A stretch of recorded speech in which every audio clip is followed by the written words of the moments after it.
Hello friends, NIPS की online classes में आपका स्वागत है। आज हम DCA का जो थर्ड पेपर होता है MS एक्सेस और उसके बारे में पढ़ेंगे।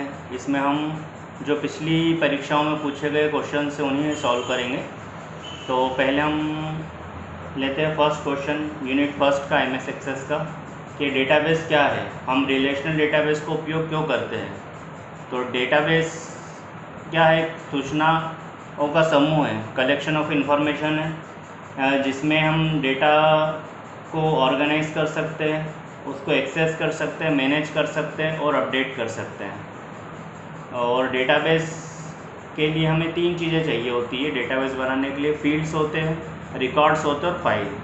मतलब डेटाबेस के लिए हम एक टेबल का निर्माण करते हैं, एक टेबल बनाई जाती है, टेबल के अंदर डेटा को रखा जाता है। तो जो उसके कॉलम्स होते हैं उसका एक हेडिंग देना होता है, जैसे कि सीरियल नंबर, नेम।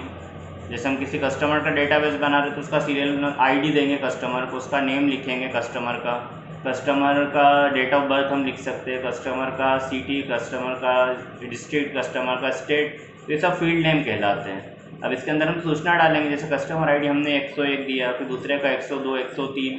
तो ये क्या है, मतलब रिकॉर्ड्स है। जैसे 101 नंबर पर हमने अमित डाला जो कि खरगोन में रहता है, ऐसा।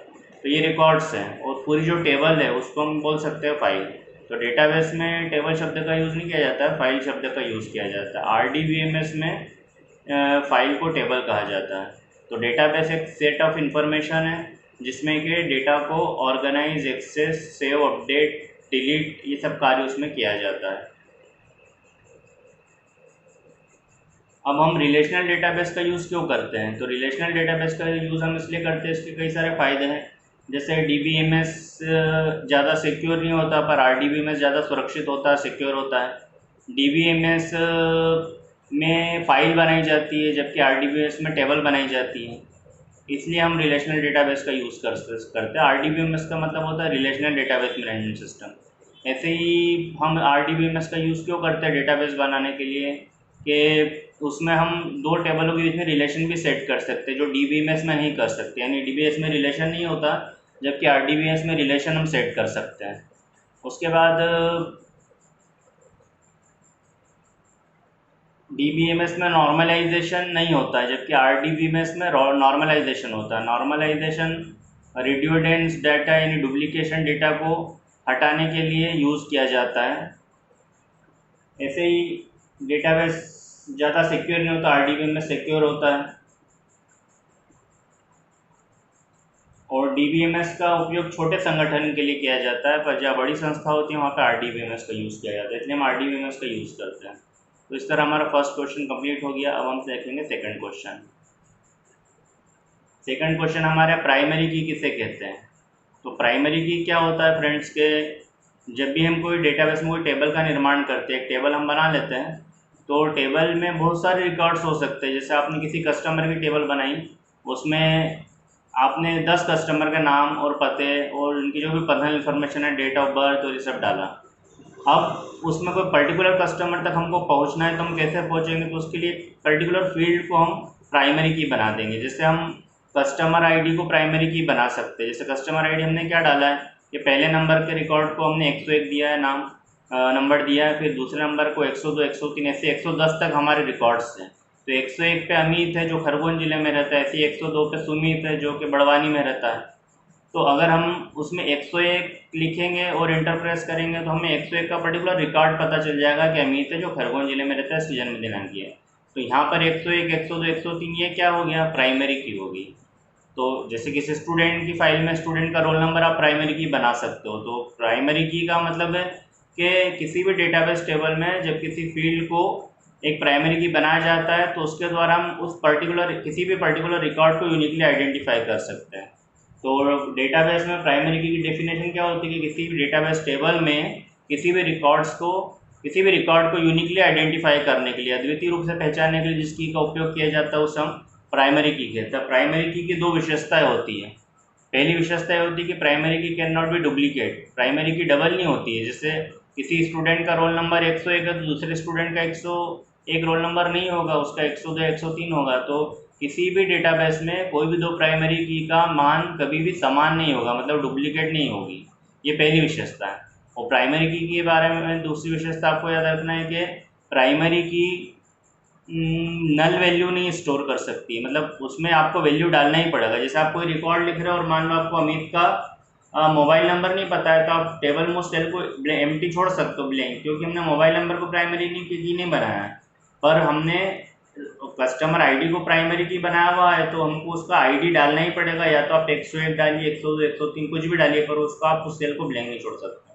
तो प्राइमरी की दूसरी विशेषता है कि प्राइमरी की कैन नॉट बी नल, नल यानी कि ब्लैंक नहीं होती या खाली, या उसको रिक्त नहीं छोड़ सकते हैं। अब हम नेक्स्ट क्वेश्चन देखते हैं, MS एक्सेस क्या है। तो MS एक्सेस क्या है फ्रेंड्स, कि MS एक्सेस एक डेटाबेस मैनेजमेंट का सॉफ्टवेयर है। वास्तव में यहाँ RDBMS है और माइक्रोसॉफ्ट कंपनी ने इसको बनाया है MS एक्सेस को। तो ये बहुत ही बेहतर डेटाबेस मैनेजमेंट का सॉफ्टवेयर है। इसमें हम टेबल बना सकते हैं, टेबल में रिलेशन सेट कर सकते हैं, इसमें डेटाबेस ऑब्जेक्ट्स बनाए जाते हैं। तो डेटाबेस ऑब्जेक्ट्स क्या होते हैं, जैसे टेबल एक ऑब्जेक्ट है, उसके बाद सबसे पहले आपको टेबल ही बनानी होती है, टेबल का स्ट्रक्चर बनाना पड़ता है। तो टेबल एक ऑब्जेक्ट है MS एक्सेस में। उसके बाद हम उसमें क्यूरी कर सकते हैं, क्यूरी भी एक ऑब्जेक्ट है। उसके बाद हम उसमें फॉर्म्स बना सकते हैं, फॉर्म ऑब्जेक्ट है। उसमें हम रिपोर्ट जनरेट कर सकते हैं, रिपोर्ट ऑब्जेक्ट है। उसमें मैक्रोज बना सकते हैं, मैक्रो भी एक ऑब्जेक्ट है। तो MS एक्सेस का ऑब्जेक्ट क्या होगा, टेबल, क्यूरी, फॉर्म, रिपोर्ट, नाम और पते प्रिंट करने के लिए लेबल बनाए जाते हैं, तो लेबल भी ऑब्जेक्ट है। तो ये MS एक्सेस का हमने इंट्रो देखा। अब नेक्स्ट क्वेश्चन है, MS एक्सेस की सहायता से डेटाबेस बनाने की प्रक्रिया को उदाहरण से समझाइए। तो जब ये क्वेश्चन पूछा जाता है कि MS एक्सेस की सहायता से डेटाबेस कैसे बनाएंगे, तो आपको लिखना है सर्वप्रथम हम MS एक्सेस को ओपन करेंगे, कंप्यूटर में जाके MS एक्सेस को ओपन करेंगे। MS एक्सेस को ओपन करने के बाद वो पूछता है ब्लैंक डेटाबेस पर क्लिक करेंगे। ब्लैंक डेटाबेस पर क्लिक करेंगे तो डेटाबेस का नाम देना होता है, तो हम कुछ भी नाम लिख देंगे, जैसे माई शॉप नाम दे दिया, जो भी हमारी संस्था का नाम है जिसके लिए हम डेटाबेस बना रहे हो नाम दे देंगे। नाम देने के बाद हम क्रिएट बटन पे क्लिक करेंगे। उसके बाद लेफ्ट साइड में नेविगेशन पेन खुलता है, उसमें टेबल 1 लिखा होता है। तो टेबल 1 पे हम राइट क्लिक करेंगे। टेबल 1 पे राइट क्लिक करने पर हमारे पास दो ऑप्शन आएंगे कि ओपन या डिज़ाइन व्यू में जाना है। तो हम डिज़ाइन व्यू में पहले जाएंगे। डिज़ाइन व्यू में जाके हम उसका डिज़ाइन तैयार करेंगे। डिज़ाइन तैयार करते वक्त जब डिज़ाइन व्यू में जाते हैं हम टेबल के, तो टेबल का नाम पहले पूछता है, तो टेबल का नाम हम लिख देंगे। जैसे हमने कस्टमर नाम दे दिया और ओके कर दिया, तो हमारी जो डेटाबेस है माई शॉप, उसमें कस्टमर नाम की एक टेबल बनने वाली है। जैसे ही अब डिज़ाइन व्यू में आप आ जाओगे तो उसमें 3 कॉलम आते हैं, फर्स्ट कॉलम, सेकंड और थर्ड। तो फर्स्ट कॉलम में हमको फील्ड नेम देना होता है। फील्ड नेम मतलब आप कस्टमर के बारे में क्या क्या जानकारी लिखेंगे, जैसे कस्टमर आईडी दोगे, कस्टमर का नेम लिखोगे, कस्टमर की डेट ऑफ बर्थ लिखोगे, कस्टमर की सिटी, कस्टमर की डिस्ट्रिक्ट, कस्टमर का स्टेट आप लिख सकते हो, उसका मोबाइल नंबर। अब सेकंड कॉलम जो रहता है उसमें आपको डेटा टाइप देना रहता है। जैसे कस्टमर आईडी संख्या में रहेगा तो उसको हम नंबर दे देंगे। कस्टमर का नेम है तो उसको हम शॉर्ट टेक्स्ट दे देंगे। टेक्स्ट जब देते जब किसी का नाम पता डालना हो ऐसा। नंबर जब देते जब संख्यात्मक मान डालना हो। तो कस्टमर आईडी को हमने नंबर दे दिया, कस्टमर के नाम को हमने शॉर्ट टेक्स्ट दे दिया, फिर कस्टमर की डेट ऑफ बर्थ को हम डेट या टाइम डेटा टाइप दे देंगे, फिर कस्टमर का सिटी को हम शॉर्ट टेक्स्ट दे देंगे। कस्टमर की सिटी को आप लुकअप विजार्ड भी दे सकते हो। लुकअप विजार्ड का यूज़ तब करते हैं, डेटा टाइप है जब हमको कोई लिस्ट बनाना हो। जैसे हमारे पास सिटी फिक्स है कि मंडलेश्वर, महेश्वर, धामनोद, धार, खरगोन, बड़वानी, झाबुआ, ये सिटी हमको डालना है 10-15, तो फिर आप लुकअप विजार्ड में वो लिस्ट बना सकते हो। और अगर आप शॉर्ट टेक्स्ट देंगे तो फिर आपको लिस्ट नहीं आएगी, आपको हर बार जो भी उसकी सिटी हो टेक्स्ट में लिखना पड़ेगी। उसके बाद हम मोबाइल नंबर देंगे। मोबाइल नंबर को हम नंबर भी दे सकते हैं, शॉर्ट टेक्स्ट भी दे सकते हैं। तो मोबाइल नंबर को आप बोलोगे कि सर नंबर ही देना चाहिए, बट मोबाइल नंबर पे कोई हम कैलकुलेशन वर्क नहीं करते हैं, कोई गणितीय संक्रिया नहीं करते, इसलिए हम मोबाइल नंबर को शॉर्ट टेक्स्ट भी दे सकते हैं और उसकी विड्थ हम 10 रखेंगे, क्योंकि मोबाइल नंबर 10 अंकों का होता है। ये सब प्रक्रिया करने के बाद हम उसको सेव कर देंगे, तो हमारी एक टेबल का स्ट्रक्चर तैयार हो जाएगा। फिर उसमें रिकॉर्ड्स इनपुट करना होता है। इस तरह से हम MS एक्सेस में डेटाबेस टेबल बना सकते हैं, डेटाबेस बना सकते हैं। अब नेक्स्ट क्वेश्चन पूछा गया है कि डेटाबेस में रिलेशनशिप क्या है, विभिन्न प्रकार की रिलेशनशिप को उदाहरण सहित समझाइए। तो रिलेशन के लिए आप याद रखिए कि रिलेशन हमेशा दो टेबलों के बीच में हो सकता है। तो इसके लिए आपके पास दो टेबल होना चाहिए। जैसे हमने कस्टमर की तो एक टेबल बना ली है, हमारे मान लो 101 से लेकर 110 तक कस्टमर, उनके नाम पते हमने एक टेबल कस्टमर नाम की टेबल में डाल रखे हैं। अब हम एक दूसरी टेबल बनाएंगे जिसमें कस्टमर हमें ऑर्डर देगा। जैसे हम कोई टीवी हमारा कोई इलेक्ट्रॉनिक शोरूम है जहाँ पे हम टीवी, फ्रिज, वॉशिंग मशीन ये सारी आइटम बेचते हैं, इलेक्ट्रॉनिक आइटम। तो हम ऑर्डर नाम की एक अलग टेबल बनाएंगे, उसमें हम क्या फील्ड्स लेंगे, फील्ड मतलब कॉलम हेडिंग, जो हम टेबल बनाएंगे तो हम उसमें लेंगे ऑर्डर आईडी। ऑर्डर आईडी का मतलब होगा जैसे पहला ऑर्डर आया तो उसका नंबर 1 हो जाएगा, दूसरे ऑर्डर का 2, फिर तीसरे ऑर्डर का 3, चौथे ऑर्डर का 4।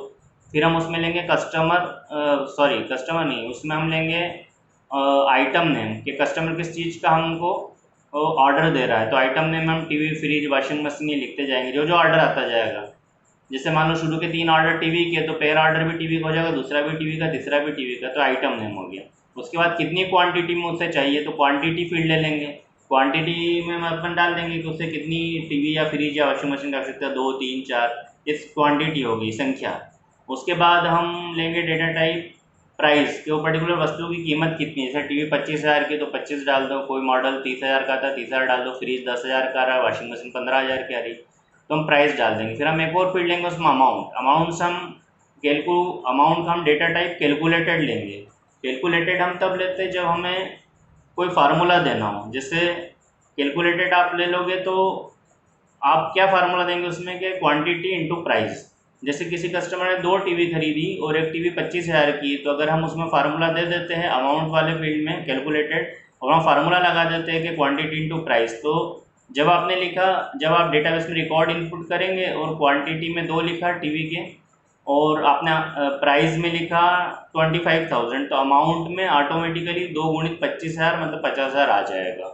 ये कैलकुलेटेड फील्ड देंगे तब आएगा। तो कैलकुलेटेड भी एक डेटा टाइप है, फील्ड का डेटा टाइप है। उसके बाद हम डेट ऑफ ऑर्डर देंगे उसमें फील्ड नेम ऑर्डर टेबल में, कि कौन सी डेट को हमें ऑर्डर आया। जैसे 10 मई 2020 को ऑर्डर आया, 11 मई 2020 को ऑर्डर आया, ये डालेंगे हम, ठीक है। उसके बाद हम उसमें एक और फील्ड लेंगे कस्टमर आईडी। अब ये आपको समझने की ज़रूरत है कि हम कस्टमर आईडी को क्यों लेंगे। देखिए, हम ऑर्डर टेबल बना रहे हैं तो ऑर्डर टेबल में हमने ऑर्डर आईडी तो ले ही रखा है। ऑर्डर आईडी मतलब पहला, दूसरा, तीसरा ये नंबर दे रहे हैं। अब कस्टमर आईडी इसलिए लेंगे क्योंकि किस कस्टमर का ऑर्डर हमें कैसे पता चलेगा। तो कस्टमर आईडी में अगर जैसे पहला कस्टमर हमारा अमित है और उसने ऑर्डर दिया, जो कि कस्टमर टेबल में 101 नाम से अमित सेव है, तो हम इधर उसका आईडी ऑर्डर टेबल में भी कस्टमर आईडी जो लिया उसमें 101 लिख देंगे। इससे पता लगेगा कि ये ऑर्डर अमित का है। अब अमित दूसरा ऑर्डर भी देता है, दूसरा ऑर्डर भी अमित का, तो फिर वापस कस्टमर आईडी में 102 लिख देंगे ऑर्डर टेबल में। ऑर्डर आईडी वहाँ 2 हो जाएगा और कस्टमर आईडी वहाँ पे वापस 101 आएगा, क्योंकि अमित ने ही दूसरा ऑर्डर दिया, फिर सुमित ने दिया, फिर किसी और ने दिया, तो ऐसे ऑर्डर टेबल में हम एंट्री करते जाएंगे। तो ऑर्डर टेबल में अब 2 की हो गई। ऑर्डर टेबल में एक की है ऑर्डर आईडी, वो तो यूनिक है, 1 2 3 4 ऐसा ऑर्डर बढ़ता जाएगा, तो वो प्राइमरी की है। और ऑर्डर टेबल में जो दूसरी की है कस्टमर आईडी, वो रेफरेंस बता रही है कि कौन सा कस्टमर, 101 यानी अमित, 102 यानी सुमित।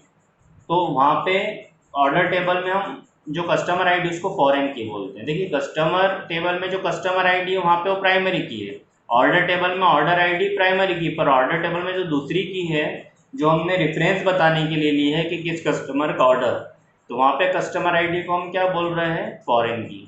तो इस तरह से प्राइमरी की के साथ फॉरेन की का कॉन्सेप्ट होता है। और यहाँ पे रिलेशन बनाने के लिए जैसे मैंने अभी बताया है, दोनों टेबल हमारे पास होना चाहिए। तो कस्टमर टेबल भी हमारे पास है, उसमें कस्टमर आईडी एक प्राइमरी की और कस्टमर के नाम पते हैं। दूसरी टेबल हमारे पास ऑर्डर है, उसमें 2 की है, ऑर्डर आईडी और कस्टमर आईडी। तो पहली टेबल जो कस्टमर है उसकी कस्टमर आईडी का हम दूसरी टेबल ऑर्डर टेबल की ऑर्डर आईडी से रिलेशन सेट करेंगे। तो पहली टेबल की प्राइमरी की का दूसरी टेबल की फॉरेन की से रिलेशन सेट करेंगे। तो ये रिलेशनशिप होगा 1 to many। रिलेशनशिप के भी 3 टाइप है, 1 to 1, 1 to many और many to many। 3 तरह की मेनली रिलेशनशिप होती है।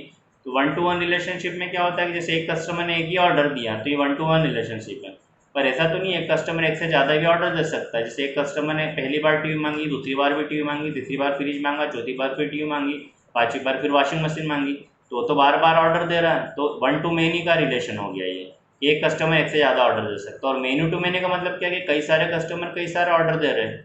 हम इसको ऐसा भी समझ सकते हैं जैसे कि एक क्लास में मान लो कोई बच्चे नहीं है और एक ही स्टूडेंट है, एक अकेले सर है और एक स्टूडेंट भी अकेला है। सर अकेले स्टूडेंट को पढ़ा रहे हैं तो ये 1 to 1 रिलेशनशिप है। अगर पूरी क्लास भरी हुई है, 30 बच्चे उसमें बैठे हैं या 35 बैठे हैं और सर पूरी क्लास को पढ़ा रहे हैं तो 1 to many रिलेशनशिप है। और अगर हम किसी स्कूल का सिनारियो देखें तो वहाँ पे क्या होता है कि बहुत सारे क्लासरूम में बहुत सारे स्टूडेंट को सर पढ़ाते रहते हैं, तो ये मेनी टू मेनी रिलेशनशिप होता है। तो इस तरह से हमने देखा रिलेशनशिप प्राइमरी की का फॉरेन की से होगा तो वन टू मैनी रिलेशनशिप होगा, अगर प्राइमरी की का प्राइमरी की से रिलेशनशिप होगा तो वन टू वन रिलेशनशिप होगा। तो रिलेशनशिप 3 प्रकार की होती है, one to one, one to many, many to many. तो रिलेशनशिप क्या है, कितने प्रकार की होती है हमने देखा। अब नेक्स्ट क्वेश्चन है हमारा, RDBMS किसे कहते हैं। तो इस RDBMS का पहले तो आप फुल फॉर्म बताइए कि रिलेशनल डेटाबेस मैनेजमेंट सिस्टम। अब इसको उदाहरण में आप बता सकते हैं MS एक्सेस है, SQL है, स्ट्रक्चर्ड क्यूरी लैंग्वेज SQL का फुल फॉर्म है, और ओरेकल है, MS एक्सेस, MySQL और ओरेकल, ये बहुत ही फेमस RDBMS है, रिलेशनल डेटाबेस मैनेजमेंट सिस्टम। तो रिलेशनल डेटाबेस मैनेजमेंट सिस्टम में क्या होता है कि डेटाबेस में कई सारी टेबल होती है और आवश्यकता अनुसार उन टेबलों के बीच में हम रिलेशन सेट कर सकते हैं। क्योंकि टेबलों में रिलेशन सेट कर सकते हैं इसलिए इसको रिलेशनल डेटाबेस मैनेजमेंट सिस्टम बोलते हैं। इसमें प्राइमरी की का प्राइमरी की से भी रिलेशन सेट हो सकता है या प्राइमरी की का फॉरेन की से भी रिलेशन सेट हो सकता है। नेक्स्ट क्वेश्चन है, MS एक्सेस में कौन सा ऑब्जेक्ट बनाए जा सकते हैं, विस्तार पूर्वक समझाइए। तो MS एक्सेस में कौन कौन से हम ऑब्जेक्ट बना सकते हैं। MS एक्सेस में टेबल बना सकते हैं, query, form, report, label, macro, ये सब ऑब्जेक्ट बना सकते हैं। तो पहले हम देखते हैं टेबल क्या है।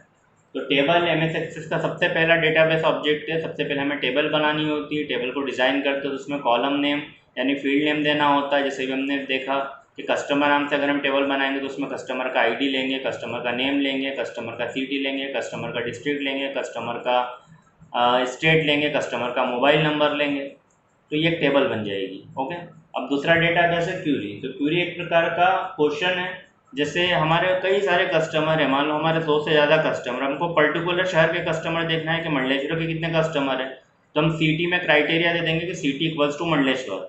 तो डेटाबेस में से फिल्टर हो जाएगा और सिर्फ मंडलेश्वर के कस्टमर उसमें से निकल के आ जाएंगे। अगर 100 कस्टमर है और मान लो उसमें से 20 कस्टमर मंडलेश्वर के हैं तो 20 रिकॉर्ड ही डिस्प्ले होंगे टेबल में, बाकी रिकॉर्ड साइड हो जाएंगे क्योंकि हमने क्राइटेरिया दिया हुआ है कि मुझे सिटी मंडलेश्वर देखना है। तो ये क्यूरी हो गया। अगर मैंने क्यूरी में कस्टमर ID में डाला 110 तो ओनली 110 जिसका ID है वही कस्टमर दिखेगा। तो ये क्यूरी हो गया। तो क्यूरी का मतलब होता है कोई भी तरह का क्वेश्चन, अगर हमको मंडलेश्वर के भी कस्टमर देखना है और महेश्वर के भी कस्टमर देखना है तो हमको सिटी फील्ड में क्राइटेरिया देना होगा कि सिटी इक्वल्स टू मंडलेश्वर और अथवा, ये एक ऑपरेटर है लगाना पड़ेगा बीच में, city is equal to Mandleshwar और सिटी इक्वल्स टू महेश्वर। तो और बीच में लगा और दोनों कंडीशन को ज्वाइन किया है कि मंडलेश्वर और महेश्वर, तो मंडलेश्वर अथवा महेश्वर यानी दोनों आएंगे। ठीक है, तो इस तरह से हम कई तरह की क्यूरीज कर सकते हैं। तो डेटाबेस में इस तरह हम क्यूरी कर सकते हैं। दूसरा ऑब्जेक्ट है, तीसरा ऑब्जेक्ट है फॉर्म। फॉर्म क्या होता है फ्रेंड्स, जैसे अगर आप कोई स्कूल या कॉलेज में एडमिशन लेते हो तो एक मैनुअल फॉर्म भरते हो कागज का। उस फॉर्म में क्या रहता है कि जैसे आपने अपना नाम लिखा, आपके father name, mother name, gender, date of birth, ये सारा तो आप पेन से भरते हो, वो एक कागज वाला फॉर्म है। पर कंप्यूटराइज फॉर्म कैसा होता है, एक इलेक्ट्रॉनिक फॉर्म होता है। उसमें जैसे आपने नौकरी के लिए आवेदन करा होगा तो फॉर्म भरते हैं, है ना, तो एग्ज़ाम फॉर्म भरते हैं अपन कॉलेज का ऑनलाइन, तो उसमें क्या होता है कि सारी चीज़ें हमको कंप्यूटर में फीड करना रहती है, तो वही फॉर्म है। तो फॉर्म यूज़र से डेटा इनपुट लेने के लिए बनाया जाता है। फॉर्म एक यूज़र इंटरफेस है जिसमें डेटा फॉर्म में यूज़र इंटर कर सकता है। जब हम फॉर्म में इंटर करते हैं एक्सेस में तो टेबल में जाके सेव हो जाता है। तो फॉर्म की ये परिभाषा आप लिख सकते हैं। फॉर्म में बहुत सारी चीज़ होती है, टेक्स्ट बॉक्स होता है इसमें हम लिखते हैं, फॉर्म में लिस्ट आ सकती है अगर आपने लुकअप विज़ार्ड ले रखा है। फॉर्म में रेडियो बटन होते हैं। रेडियो बटन का मतलब होता है कि जैसे मेल, फीमेल और ट्रांसजेंडर, तीन जेंडर है तो उसमें से कोई एक ही आप सिलेक्ट कर पाओगे। कास्ट में आपने 3 बटन बना दिए रेडियो बटन के, जनरल, SC, ST, OBC, तो कोई एक ही कास्ट आप सिलेक्ट कर पाओगे, तो उसको हम क्या बोलते हैं, रेडियो बटन। ऐसे ही फॉर्म में चेक बॉक्स बनते हैं। चेक बॉक्स का मतलब होता है कि एक से ज़्यादा भी चॉइस ले सकते हैं। जैसे किसी की हॉबी सिलेक्ट करवाना है तो रीडिंग, राइटिंग, सिंगिंग, डांसिंग, ये हम कर सकते हैं। और फॉर्म में क्या हम ले सकते हैं, जैसे हमें कस्टमर का पिक्चर डालना है फॉर्म में तो हम उसमें पिक्चर बॉक्स भी ले सकते हैं। तो उस तरह फॉर्म में बहुत सारे कंटेंट्स होते हैं और लास्टली फॉर्म को सेव कर दिया जाता है। इसके बाद हमारा नेक्स्ट ऑब्जेक्ट आता है रिपोर्ट। देखिए रिपोर्ट भी बहुत इंपॉर्टेंट है, आपको एक्सेस की लास्ट मिनट 5 मिनट में रिपोर्ट के बारे में ही पढ़ना है। रिपोर्ट क्या होती है कि आपने बहुत सारे डेटा कस्टमर फाइल में बहुत सारे कस्टमर के रिकॉर्ड डाल दिए, बहुत सारे आपको ऑर्डर आ गए, अपने ऑर्डर्स डाल दिए। अब इसके बाद आपको आपका बॉस बोलता है कि मुझे प्रिंट आउट चाहिए, आप सभी कस्टमर का लिस्ट निकाल के दे दो, या मंडलेश्वर के कस्टमर का लिस्ट निकालो या महेश्वर के कस्टमर का लिस्ट निकालो, तो आपको उसके लिए रिपोर्ट क्रिएट करना पड़ेगी। रिपोर्ट एक प्रिंटेड फॉर्म में होती है। रिपोर्ट के 5 महत्वपूर्ण भाग होते हैं।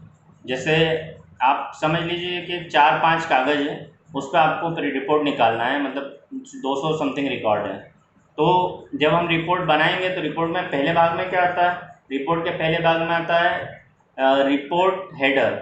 रिपोर्ट हेडर सबसे पहले हर पेज के सॉरी रिपोर्ट हेडर सिर्फ पहले पेज पे आता है। जैसे इसमें संस्था का नाम अपन लिख सकते हैं, जैसे हमारी जो भी संस्था का नाम है या शॉप का नाम है वो आएगा, कंपनी का मोनो लोगो उसमें आ सकता है, डेट और टाइम। इसमें 3 चीज़ें आप दे सकते हैं, कंपनी का लोगो, कंपनी का नाम और वर्तमान दिनांक और समय। ये सिर्फ पहले पेज पे आएगा। जैसे आपकी रिपोर्ट 10 पेज की तो ओनली पहले पेज पे 3 चीज़ें आएगी, तो इसको हम बोलते हैं रिपोर्ट का हेडर। अब रिपोर्ट फुटर होता है, सबसे लास्ट पेज पे आता है।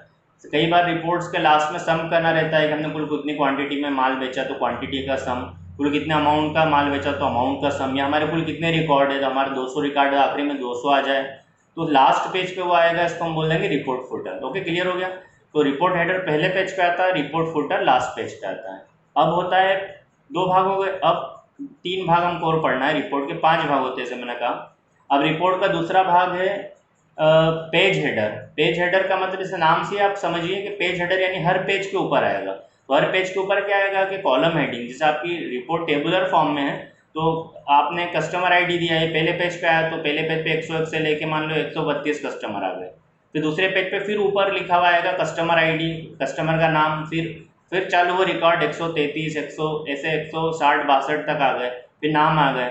तो हर पेज के ऊपर क्या आ रहा है, कस्टमर आईडी, कस्टमर का नाम, कस्टमर की डेट ऑफ बर्थ, कस्टमर की सिटी, कस्टमर का स्टेट। ये जो हेडिंग है हर पेज के ऊपर आ रही है, हर पेज के टॉप पे आ रही है, इसको हम बोलते हैं पेज हेडर। अब पेज फुटर किसे बोलेंगे, जो हर पेज के नीचे आएगा। तो जनरली हर पेज के नीचे क्या दिया जाता है कि दिनांक दे सकते हैं या फिर पेज नंबर मेनली दे सकते हैं कि पहला पेज है तो 1, दूसरे पेज पे 2, तीसरे पेज पे 3। तो हर पेज में पेज नंबर नीचे की तरफ आ रहा है तो इसको बोलते हैं पेज फुटर। तो पेज हेडर हर पेज पे आता है और हर पेज के ऊपर आता है, इसमें कॉलम हेडिंग या फील्ड नेम आते हैं। और पेज फुटर हर पेज के नीचे आता है, इसमें जनरली पेज नंबर आता है। अब बीच में जो डेटा प्रिंट होता है पेज के उसको हम बोलते हैं डिटेल। ये रिपोर्ट का 5वां भाग है। तो डिटेल यानी विवरण, एक्चुअल कंटेंट, एक्चुअल डेटा है जो कस्टमर के नाम पते हैं वो बीच में प्रिंट होंगे पेज के। ठीक है, तो 5 भाग आपको क्लियर हो गए। एक बार फिर से रिवाइज करवा देता हूँ। सबसे पहले पेज पे आता है रिपोर्ट हेडर, सबसे लास्ट पेज पे आता है रिपोर्ट फुटर। अब पहले पेज के सबसे ऊपर आता है वो क्या होता है, उसमें कंपनी का मोनो, कंपनी का नाम और दिनांक और समय दे सकते हैं। ये हो गया रिपोर्ट हेडर आपका। रिपोर्ट फुटर सबसे लास्ट पेज पे आएगा। जैसे 10 पेज की रिपोर्ट तो 10वें पेज पे आएगा, तो उसमें क्या देंगे, क्वांटिटी का सम, अमाउंट का सम या काउंटिंग दे सकते हैं कितने रिकॉर्ड्स हैं, ये लास्ट पेज पे आएगा। फिर हर पेज के ऊपर जो आएगा टॉप पे उसको हमने क्या कहा, report page header. Page header में क्या आएगा, फील्ड नेम, जैसे कस्टमर आईडी, कस्टमर का नेम, कस्टमर का डिस्ट्रिक्ट, कस्टमर का मोबाइल नंबर, ये सब। और हर पेज के लास्ट में जो आता है उसको हमने कहा पेज फुटर। तो इसमें हम पेज नंबर देते हैं और जो बीच में आता है विवरण डिटेल। तो इस तरह हमारा रिपोर्ट भी हो गया। ये ऑब्जेक्ट, हम ऑब्जेक्ट पढ़ रहे हैं। फिर नेक्स्ट हमारा ऑब्जेक्ट है लेबल। देखिए लेबल क्या होता है कि आपके पास कस्टमर तो बहुत सारे, अब आप कस्टमर से कोई पत्र व्यवहार करना चाहते हैं तो आप एक ऐसा पेज प्रिंट करना चाहेंगे कि जिसमें उस कस्टमर के नाम और पते प्रिंट हो सके। जैसे 101 आईडी उस अमित और उसका खरगोन ज़िले में रहता है, उसका मोबाइल नंबर ये है, ताकि हम ऐसी छोटी छोटी चिट्ठियाँ बनाना चाहते हैं नाम और पते की, तो उसको हम लेबल बोलेंगे। ताकि वो एक पेज पे जैसे हमने 3 हॉरिजॉन्टल 3 नाम और पते लिखे और वर्टिकल में 10, तो एक पेज पे 3 गुणित 10 यानी 3 धाम 30 नाम और पते प्रिंट हो जाएंगे। अगर और भी आपके कस्टमर है तो फिर अगले पेज पे 30 होंगे, फिर अगले पेज पे 30 होंगे, तो ऐसे 30 30 60 30 90 हो जाएंगे। तो हर पेज पे छोटे छोटे चौकोर बॉक्स में नाम और पते प्रिंट करना लेबल कहलाता है। तो जब हम एक्सेस में लेवल बनाना सीखेंगे तो हम आगे की यूनिट्स में सीखेंगे कि उसमें पूरा उसका विड्थ हाइट देना पड़ता है और कितने एक पेज पे लेना है, 2x10 लेवल बनाना है या 3x10 बनाना है, तो इसको लेवल बोलते हैं। अब मैक्रो आता है लास्टली MS एक्सेस का ऑब्जेक्ट। तो मैक्रो एक छोटा प्रोग्राम होता है, जैसे इसमें हम फिल्टर या बहुत सारी कंडीशन सीफ वगैरह का यूज़ कर सकते हैं। तो macro is a small program. Next question हमारा देखते हैं क्या है।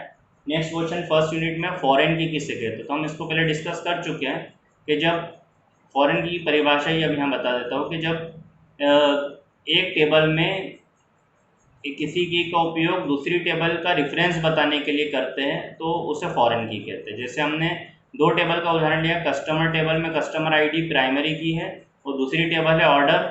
ऑर्डर टेबल में हमने ऑर्डर आईडी भी लिया और कस्टमर आईडी भी लिया है। तो ऑर्डर टेबल में जो हमने कस्टमर आईडी लिया है रेफरेंस बताने के लिए कि किस कस्टमर का ऑर्डर है।